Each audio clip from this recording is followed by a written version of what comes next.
नाशिकच्या सातपूर परिसरातील श्रमिक नगर येथील समर्थ कृपा किराणा भवानी प्रसाद रो हाऊस परिसरात दिनांक 18 रोजी एका अल्पवयीन मुलाने किराणा दुकानात चोरी केल्याची घटना घडली आहे।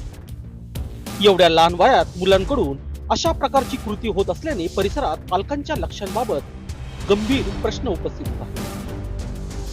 सविस्तर माहिती अशी की दिनांक 18 रोजी दुपारी स्वामी समर्थ केंद्राजवळ असलेल्या समर्थ किराणा दुकानात परिसरात कोणी नसल्याचा फायदा घेत संबंधित अल्पवयीन मुलाने चॉकलेटची बरणी चोरून नेल्याची घटना घडली आहे।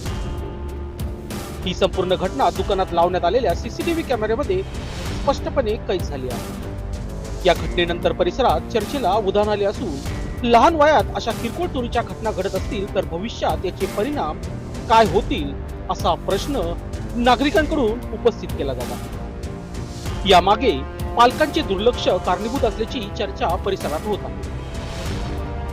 लहान वयातच मुलांच्या वर्तनांकडे लक्ष देणे गरजेचे असून अशा घटनांकडे केवळ किरकोळ म्हणून दुर्लक्ष न करता वेळीच योग्य मार्गदर्शन करण्याची गरज असल्याचे मत नागरिक व्यक्त करत आहेत। मात्र अनेक वेळा अशा घटनांवर आपण थेट पोलिसांवर दोषारोप करतो। प्रत्यक्षात पोलीस आपली जबाबदारी पार पाडत गुन्हेगारांवर कायद्याप्रमाणे योग्य ती कारवाई करत असतात, परंतु समाजातील प्रत्येक घटनेची जबाबदारी केवळ पोलिसांवर टाकून चालणार नाही।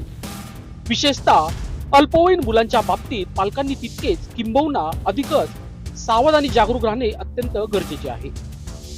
मुलांच्या हालचाली, सवयी आणि संगत याकडे वेळेवर लक्ष दिले नाही तर लहान चुका पुढे मोठ्या गुन्ह्याचे स्वरूप धारण करू शकतात अशी चिंता नागरिक व्यक्त करत आहेत। लोकशास्त्र न्यूज साठी बंटी आढाव, सातपूर।